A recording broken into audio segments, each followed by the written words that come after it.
Bien, a ver cómo defiendo yo la televisión en un foro como este, después de haber escuchado todo lo que habéis dicho vosotros. En primer lugar, me gustaría agradecer en nombre de la Dirección General y de RTVA la invitación que nos ha hecho el Consejo para participar en esta jornada. Y quiero empezar, de alguna manera, intentando traduciros una imagen. Generalmente, el que está por la televisión intenta venderle al auditorio que la botella está medio llena y en ocasiones el auditorio piensa que está medio vacía. En este caso, lo que estamos es empezando a llenar la botella de la alfabetización en la RTVA. Iniciamos al principio de este año, gracias a la invitación que nos hizo la ATEI, la Asociación de Televisiones Educativas Iberoamericanas, un proyecto de la UNESCO para que participáramos en él, que vinculaba de alguna forma la alfabetización mediática y los contenidos generados por los usuarios. Hasta ahora, aunque la ley de RTVA nos obliga, en cierto modo, a tener que llevar a cabo actuaciones de alfabetización y la propia Ley General del Audiovisual, como ustedes han señalado anteriormente y conocen, la verdad es que los medios de comunicación audiovisuales no hacemos prácticamente nada en este sentido, tanto los públicos como los privados. Nosotros hemos empezado a hacer cosas, recogiendo también las indicaciones del Consejo Audiovisual, que en jornadas anteriores, como señaló la presidenta, empezó a trazar un poco el camino y a orientar cómo los medios deberíamos de enfrentarnos a esta situación. Yo creo que en el fondo, si alguna vez conseguimos que la sociedad esté alfabetizada mediáticamente, los grandes beneficiarios seremos los medios públicos, porque habremos hecho espectadores y espectadoras más críticos con respecto a la televisión y se posicionarán con respecto a los programas y con respecto a los contenidos que la televisión transmite con una actitud bastante más activa que no hasta ahora, que es absolutamente pasiva, salvo para participar en concursos vía SMS de otro tipo o dar opiniones sobre lo que la televisión le pueda plantear para llenar contenido en los programas informativos o divulgativos, pero que realmente esa participación es meramente testimonial, ¿no? Nosotros, por contaros brevemente qué es lo que Canal Sur ha empezado a hacer, ¿no? Como saben, hace un año la Dirección General, el equipo directivo, apostó de una manera clara porque Canal Sur tuviese un perfil o al menos que de alguna manera se pudiera asociar, porque es verdad, no estamos inventándonos nada, la televisión con el aspecto educativo. Y a través de la página web nuestra se creó una web, educación.tv, que es donde hemos empezado a volcar todas nuestras primeras iniciativas relacionadas con la alfabetización mediática. En esa página web, que muchos de ustedes conocerán, y si no yo les invito a que visiten, pueden ver muchas cosas. Para empezar, todos los contenidos divulgativos que emite la televisión pública andaluza, que son bastante más de lo que la opinión pública cree, y muchos estudiosos, yo les invito a que realmente se metan a través de Internet, porque todos nuestros contenidos, como decía antes el profesor Pérez Tornero, están en la web ya y pueden en cualquier momento acceder a ello. Verán que hacemos mucho más de lo que aparentemente ocurre. Bueno, pues a través de esa página web ustedes pueden enlazar con un submenú relacionado con la alfabetización mediática, donde tienen acceso a la página web de ATEI, que por cierto es bastante buena en materia de educación, a el blog de Jacqueline Sánchez Carrero sobre educación mediática, por supuesto a la web del Grupo Comunicar, a la guía para las televisiones y las radios sobre la promoción del contenido generado por el usuario y la alfabetización mediática de Martin Scott, que es, digamos, de alguna manera, la referencia última que hemos cogido, y las recomendaciones del Parlamento Europeo con esta materia. Esto es lo primero que hemos hecho relacionado con la alfabetización, muy poco, efectivamente. Y además, al mismo tiempo, pusimos en marcha a principios de año, en el primer trimestre, el proyecto Yo Hago Canal Sur, que es una manera de intentar normalizar la aportación de contenido de los usuarios, de los espectadores, en determinados tipos de programas. Y hemos empezado por los programas que están más relacionados con los niños y con los jóvenes. La Banda, que como saben es el contenedor de la programación infantil, Fiesta TV, que fundamentalmente es un programa musical orientado también a los jóvenes, y nuestro programa de referencia educativa vinculado al mundo de la educación, que es el Club de las Ideas. No tenemos todavía hecho una evaluación del resultado de esa experiencia, pero nuestro objetivo, ¿cuál era?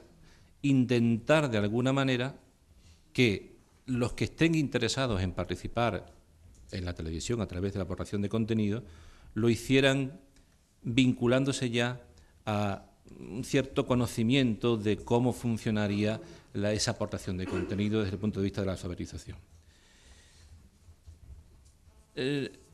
La segunda parte que queremos poner en marcha, y que no está puesta todavía, es llegar a realizar una especie de guía de alfabetización mediática que fuera accesible para todos, para los profesores, para los propios usuarios, y una guía muy práctica y muy visual. ¿Nuestra idea cuál es? Pues, de alguna manera, no solo explicar a la gente cómo se pueden tomar fotografías digitales o cómo se pueden hacer encuadres determinados para aportar contenido, cómo hay que grabar la voz y el audio, que serían habilidades, sino también, de alguna manera, introducirle en cuestiones más de derechos, cuáles serían los derechos que tener en cuenta, protección del menor, igualdad, una serie de factores y de valores que estarían asociados a lo que debería ser la alfabetización mediática. Nosotros hemos hecho nada más que esto. Y podría decir, es muy poco.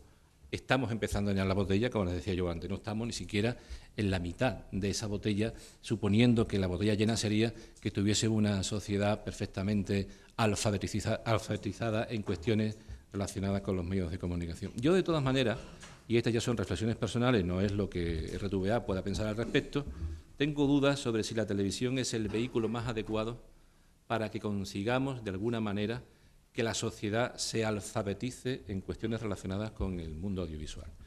Porque todos somos conscientes que la televisión lo que transmite son emociones, y la relación que existe realmente entre el espectador y la televisión es más emocional que desde otro punto de vista, desde otro plano.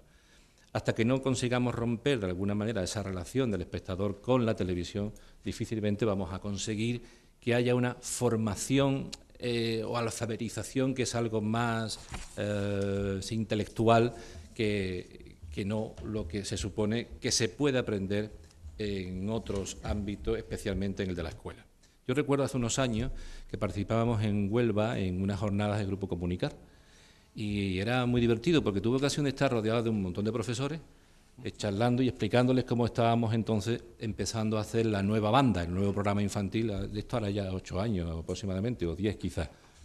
Y era muy divertido como los profesores, todas las preguntas que me hacían en este caso a mí era sobre la manipulación informativa, sobre hasta qué punto salía más el PSOE que el PP en la televisión, y decía, oye, ¿por qué no nos preguntáis a qué hora ponemos los documentales? Cosa que es muy fácil de saber leyendo la prensa, ¿no?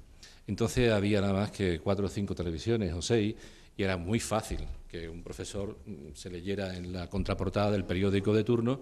Pues voy a recomendar a los alumnos que vean un documental sobre los osos grizzly, que es la mejor manera de que los niños se enteren qué osos son esos, cuál es la vida del oso, etcétera, etcétera.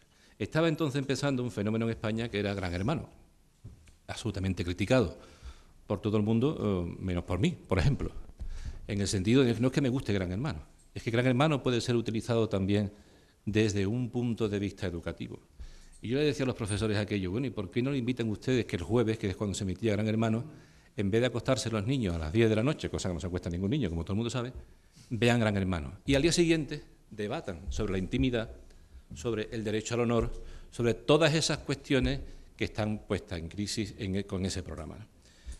Seguían preguntando sobre la manipulación informativa y sobre otras cuestiones que son, desde luego, mucho más mediáticas y atractivas para otros escenarios, ¿no?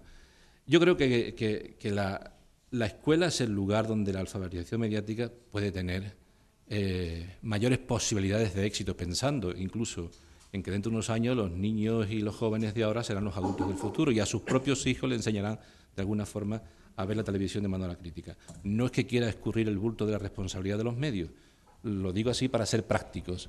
Efectivamente, los medios de comunicación podemos lanzar todas las campañas de sensibilización que queramos. De hecho, se hace en muchísimos ámbitos.